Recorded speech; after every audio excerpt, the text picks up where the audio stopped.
Welcome back to Everlasting Summer. We're still in Miku route, which I was expecting to be short route, but it's like will be much longer and crazy. Soon enough, we come to this small glen. There, Olga pointed at the tree. She's Look a few steps, suddenly spotted detached human arms. Okay. In fact, it wasn't even detached, more like it had been torn off. Masha peered out from behind my shoulder and screamed in terror straight away. Don't look. She will look. She burst into tears and rushed into Olga's arms. I made a considerable effort. I had to look behind the tree to ensure that it was inside Sylvia. Body parts were lying there, an arm, a leg, a ruptured several places, pieces of flesh from the chest. He's so pressed. A head with hair flooded with blood and deeply sinking glacier. I felt like vomiting and instantly avert my gaze. This is go so far. Why you take us here to see this, Olga? Who did this? How would I know? Said Olga in surprisingly stone-cold voice. Throw out the cam, you are the only one without an alibi. Masha continued to cry, now on my shoulder. What, you seriously think that we were able to do that? We were so insane, okay? Maybe that was a big problem, but not as big as this, and oh shit. I gazed at her in fury. Now, it didn't matter that much what was happening here. Silly jokes, or something more serious. A person had been murdered. A person who we knew. Sylvia or Sasha, it made no difference. Well, no, she hesitated. But someone did it after all. I would say some wild animal, probably wolf. There were never any wolf around. So you think a human could have done it? Well, there is no one else to blame. No, that makes no sense at all. It just can't. I had much tired. Her sobbing became quieter. Anyway, we have to call the police. Of course we have to. Let's go. Wow.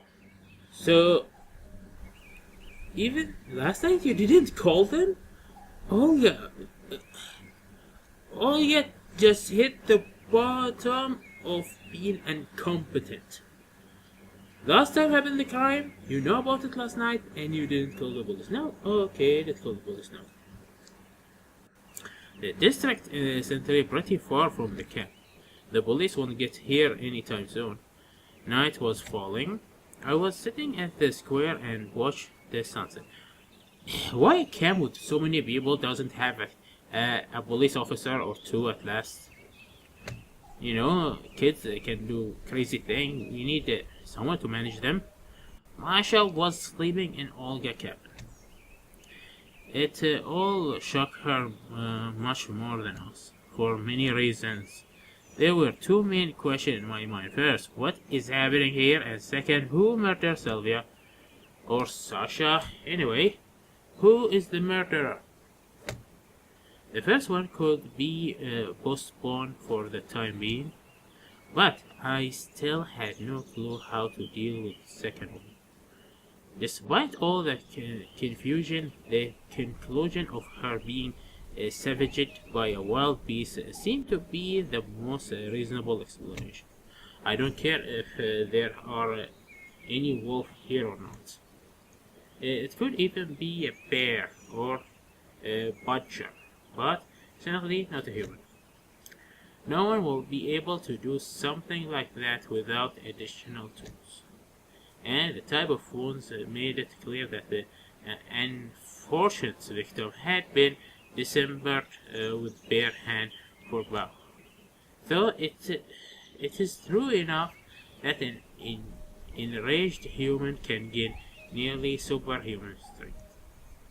But of all the people gathered here, who will be able to do something like that?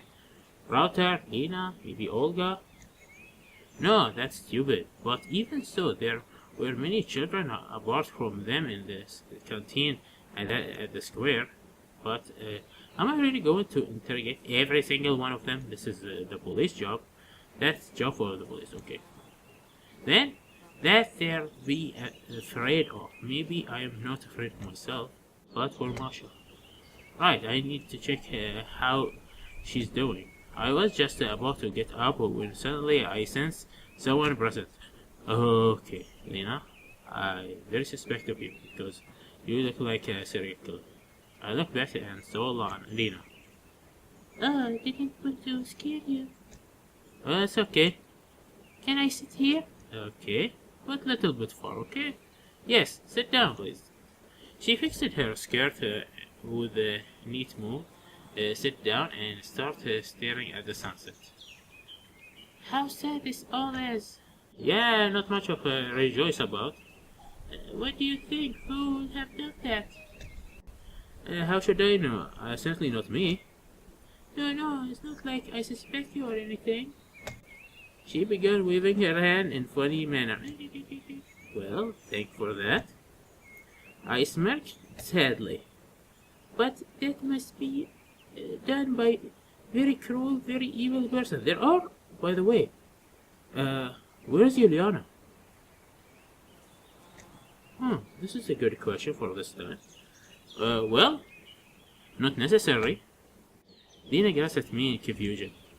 Maybe it was one of the delicious. After all, in everyday life, Maniac can be the nicest of person. Okay, you are very nice people. Oh, so you are saying that? Her eye wide and her jaw dropped a little. That it could have been done by any one of us. Well, I'm not asserting that for sure, but the circle of suspects quite large. No, none of the children could do that. No one. Anyway, it's up to the police to deal with it. We spent some more time sitting in silence.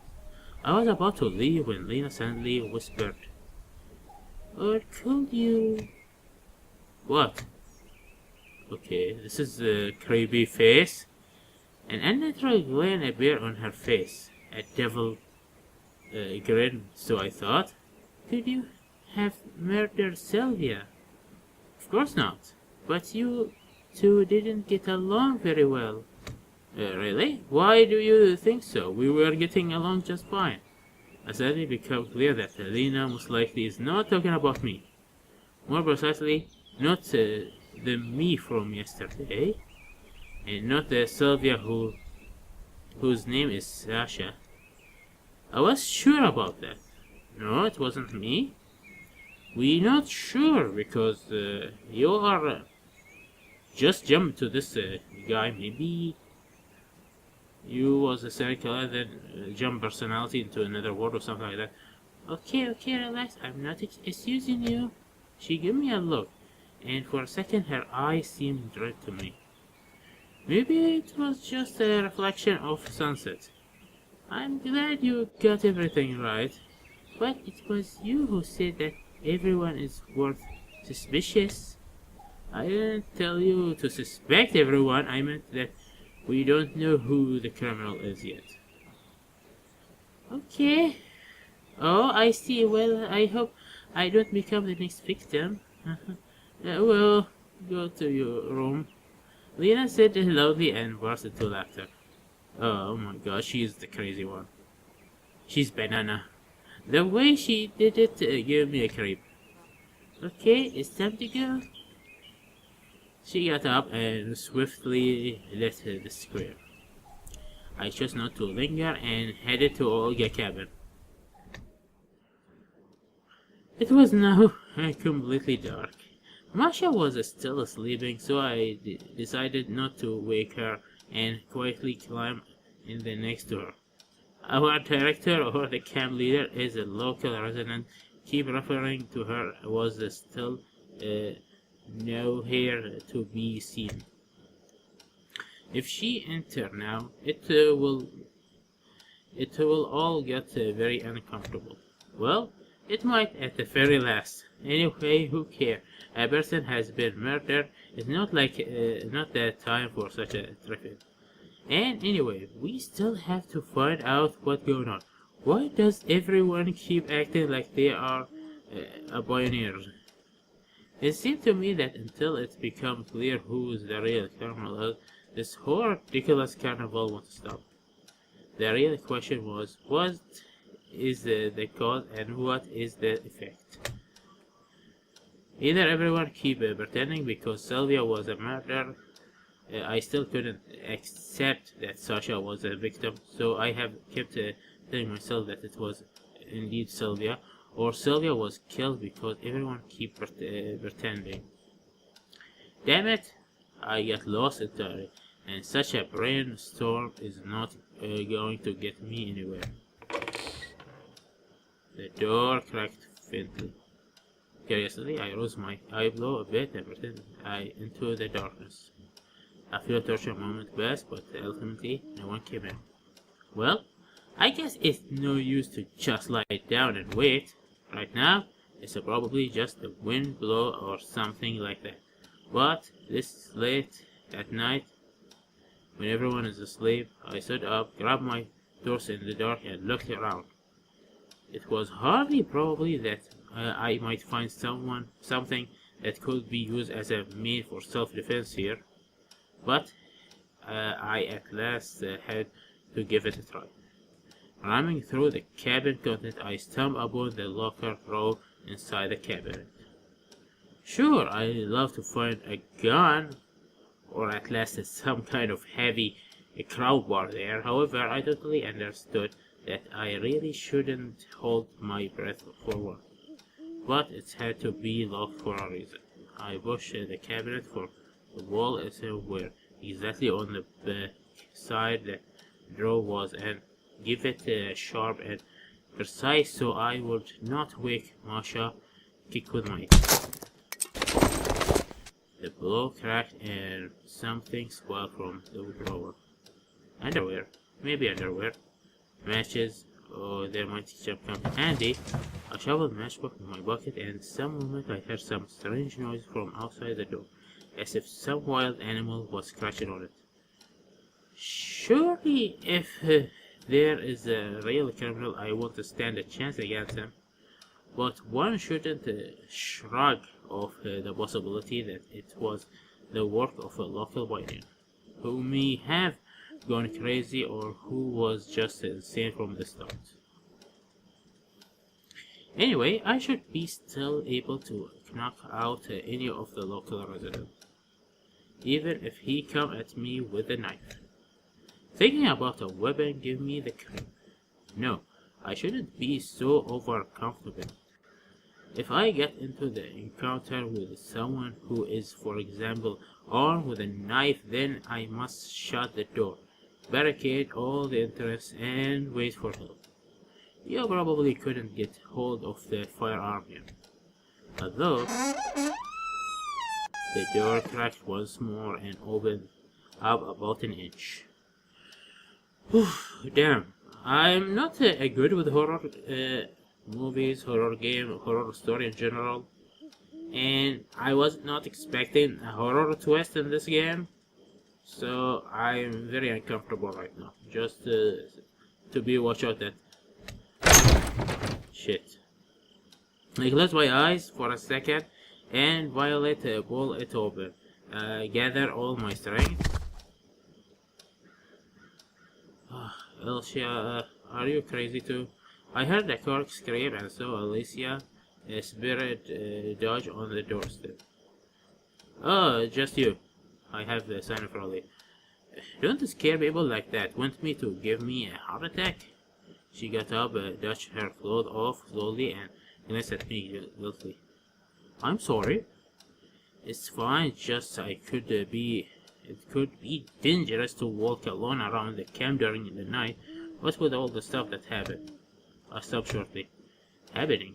imply that ongoing process, as if something was still going to happen. I mean, happened? That's why I came. Alicia was looking at me, Grand Tremble sighed. It's already late, but Juliana, oh, is still nowhere to be seen. Oh shit. Juliana. She raised her eyes to me and I saw tears running down her cheek. Where could she have gone? It wasn't like I was really concerned, but I asked because I felt that I had to calm the situation. It was perfectly clear that there's absolutely nothing to do in camp at night. If there's electricity available, then everyone watch movie on their laptop. If not, then they just read books by candlelight. The Pirates movie.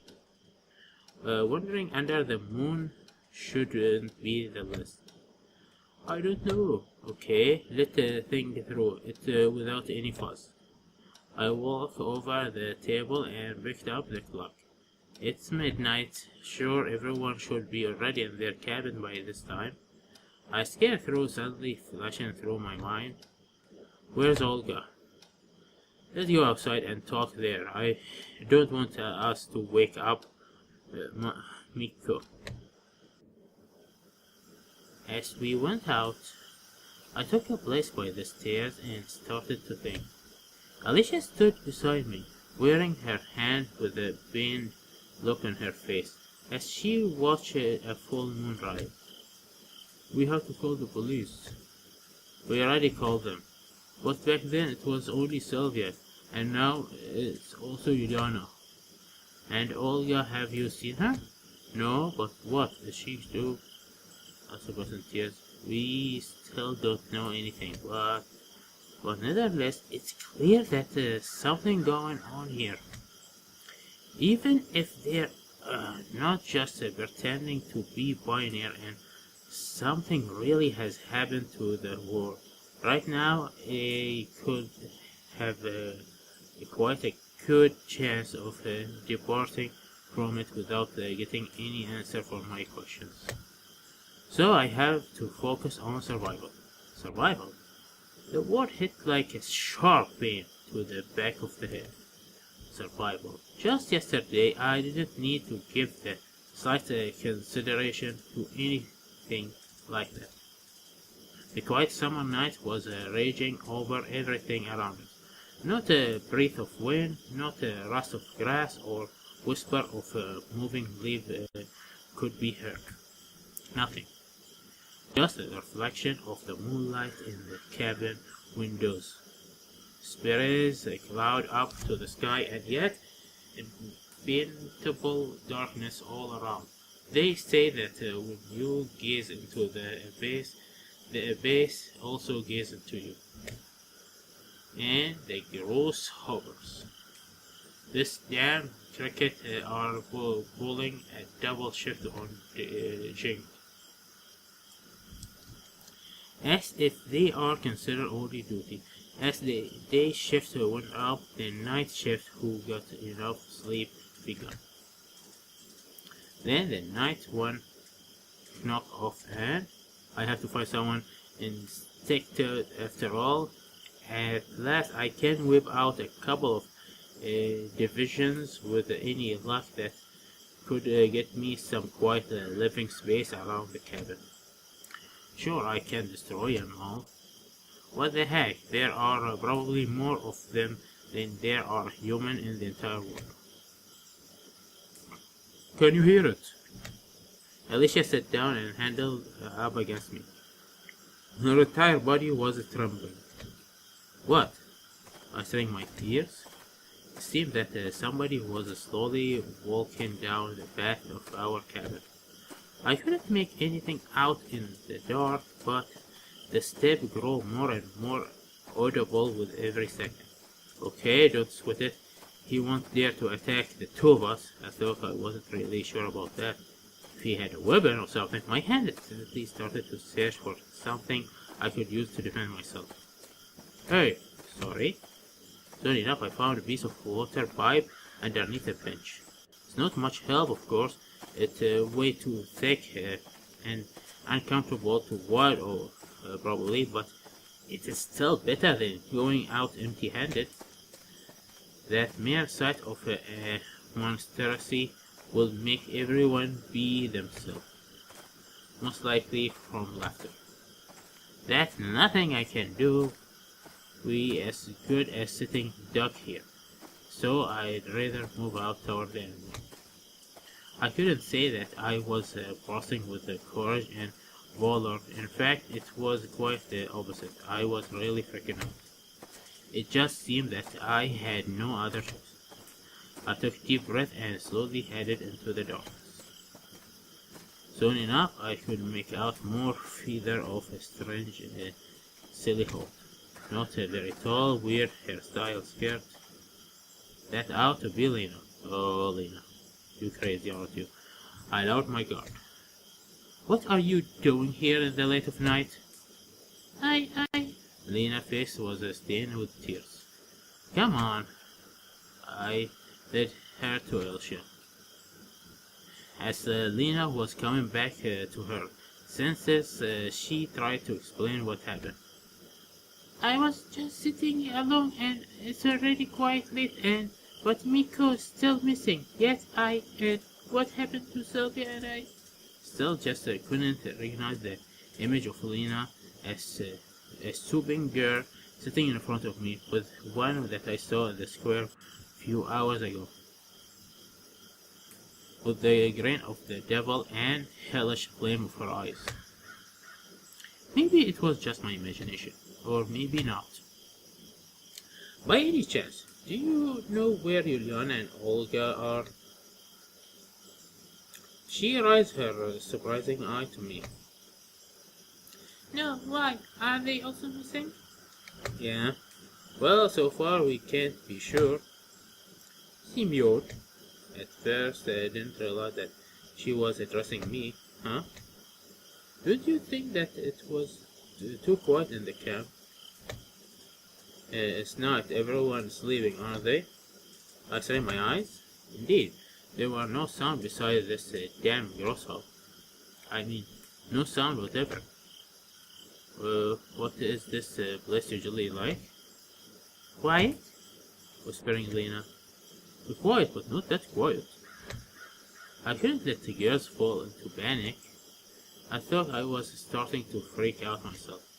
Yes, there were a lot of reasons to human disappearing into the air, horrible murders, friends that pretend to be pioneer until the very end. I was ready to lose it. Okay, let's think rationally. The girls give me a few questionable looks.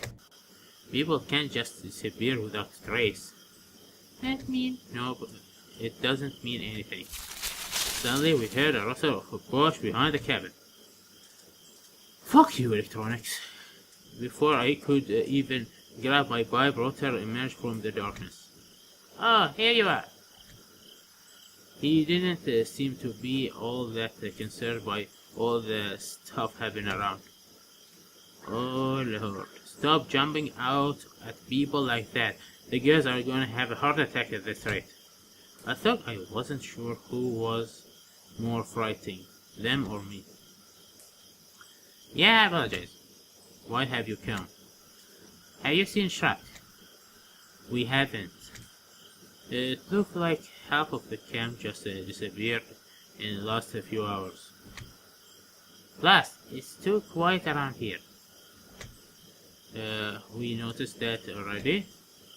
There's no light anywhere. Dead silence. Don't you start whipping up the tension here. I feel sick already. What am I doing? I'm not doing anything. He flashed my mysterious smile that gave me the creep. Okay, you stay here and I'm gonna scout around the camp. Alone? Yeah, that probably wasn't exactly the brightest idea. I have to think first, then speak. I'll go with you. Okay, then you just stay here and don't forget that Miku is still sleeping in the cabin. Sir, yes sir. What's a door? If he give me that droopy smile in any other situation. Oof. So let's end this video here. 25 minutes is a good time. So I'll see you next episode. Goodbye.